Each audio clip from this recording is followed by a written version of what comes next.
This morning before I head out to the garden, I'm baking a chocolate cake for my son.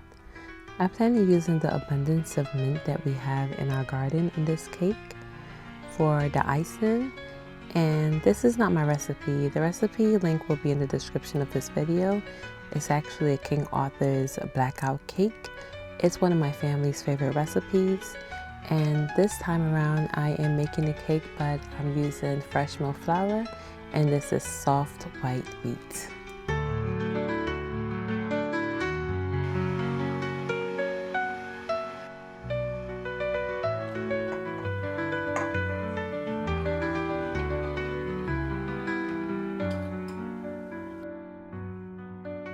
I honestly prefer to bake the cake the night before I start putting on icing and so forth, but I was very tired at night, and so I decided to wake up and do it in the morning before I head out in the garden and start all my other chores for the day.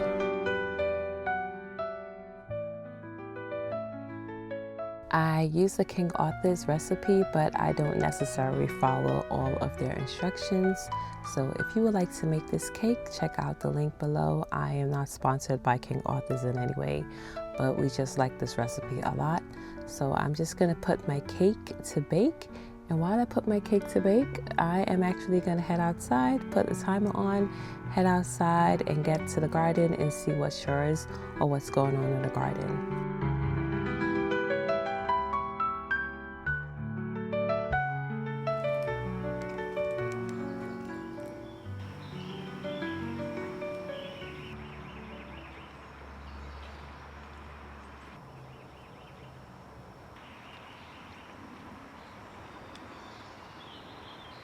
I recently removed the kale that was in this raised bed, and I don't want to leave that area to be bare for a long time. So I am planting a few basil in this bed. So I'm planting 2 basil into 1 square foot. And this is an experimental bed, but I am kind of loving it because everything is growing so well and so compact, and it's covering the soil. So I really do enjoy that about the square foot garden, I would say. I started recently seeing aphids that are on some of my brassicas, and so I am a bit paranoid that I come outside and make sure that I wash all the leaves off and everything is fine.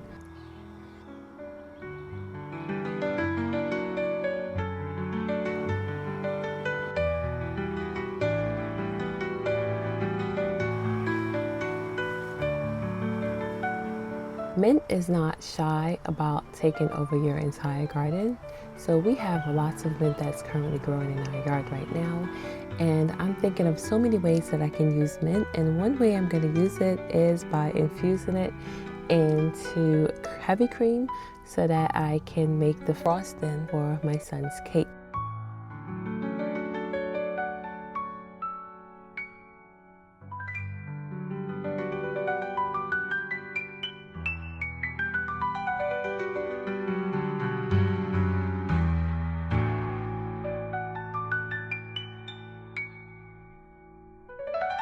To make the frosting, you are going to infuse the heavy cream.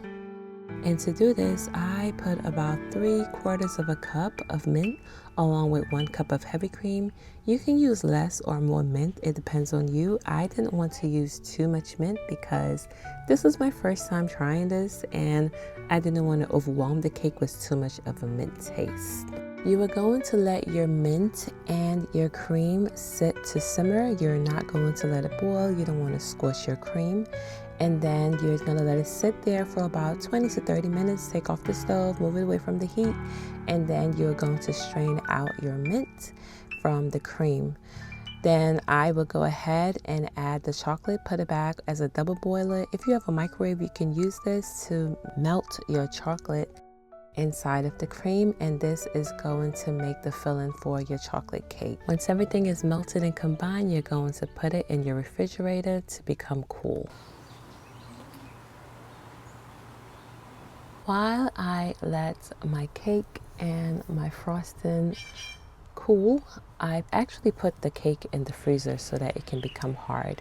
I decided to come outside and to collect some chamomile that I saw. I have to come outside every other day or so to collect my chamomile because I don't want my plant to die back. And I am going to just do a few garden work, a few things before it started raining, because we haven't had rain in so long, and now it's finally raining and I'm so happy. It's such a beautiful thing, and I just try to do my best out in the garden as possible. Come outside every day in between projects and do small things in the garden because it adds up over time. I used to find myself that I would want to wait until I have a lot of time to work in the garden. But now I realize that if I just take 5 minutes and come outside and do one thing, that actually helps a lot. So there's a few dandelion that's growing in my yard, and I just collected them so that I can dehydrate the leaves, and I will use the leaves for tea. I did not plant a few things into my trellis as of yet, so I just wanted to fill it in with some tomatoes and a bitter melon that I had. I really want to grow a bitter melon because it's something I grew up. My grandmother used to boil the leaves and gave it to us to drink as a way to cleanse our blood. That's what she would say. And that's how I grew up. And when I was a child, I rarely got sick. So I kind of used that to say that maybe that's why I didn't get sick. But I don't know. It's probably just me just thinking that. My garden is producing enough vegetables that we can have vegetables every night for dinner. So I am collecting broccoli, my family's favorite vegetable, that is ready so that we can have broccoli tonight for dinner.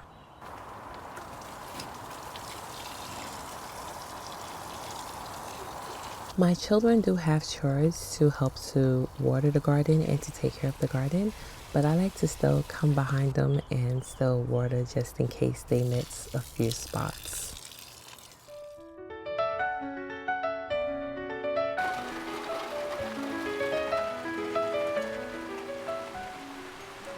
While I was in the greenhouse, I got caught in the rain, so I am going to now just decorate the cake. I use a cake leveler to level out my cake. I wanted to decorate cake at one point, but then I realized that even though I like baking cake for my family, I don't think I want to take it too seriously. I am naturally a creative person, so I enjoy just using my hands to doing things, and decorating cakes and gardening and all of these things are just things that I do enjoy doing because I like to use my hands. I made the filling the night before, and I use my mixer to whip it so it makes it easier for me to use it and to spread it all over the cake. So this is just a 2-layer cake, so I'm trying to use majority of all of the filling inside of the middle of the cake. And the recipe is on the King Arthur's website, as I said before, and then I'm just stacking the second layer of the cake. I was tempted to make a 3-layer cake, but I'm glad that I just kept it as 2 layers because that would be just too much cake for us, and we don't want to have too much sweets, even though the sweet treat is good. I felt like I took forever to decorate this cake, and I did have filling that was left over, so I just put it all over the outside of the cake as a crumb layer, and that's basically like the first layer of the cake that everything else will stick to.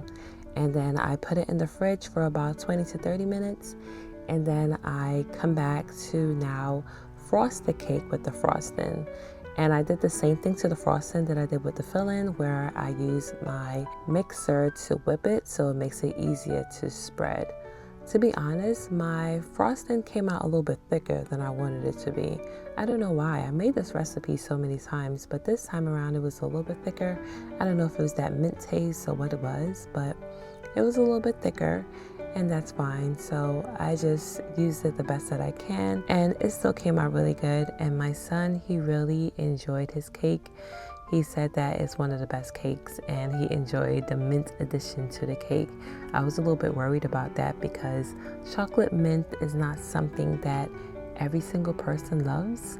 Some people like it and some people do not like it. I am a fan of it, but I cannot have too much of it. So the good thing is With the chocolate mint, you would not eat too much cake and overindulge.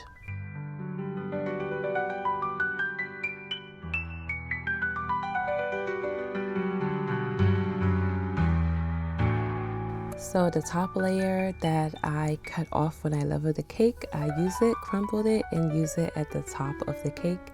My son says that it looks like him, it looks like his hair. So I think that that's why he really liked this cake, because he feels like it looks like him. I want to thank you guys so much for watching this video. I hope that you enjoyed the new format of doing baking and gardening and whatever I really want to do, to be honest. I thought about making this channel just mainly a gardening channel, but then I realized that I do more than gardening and I enjoy so much different things, and I would like to share that with you guys. Anyway, see you later. Bye.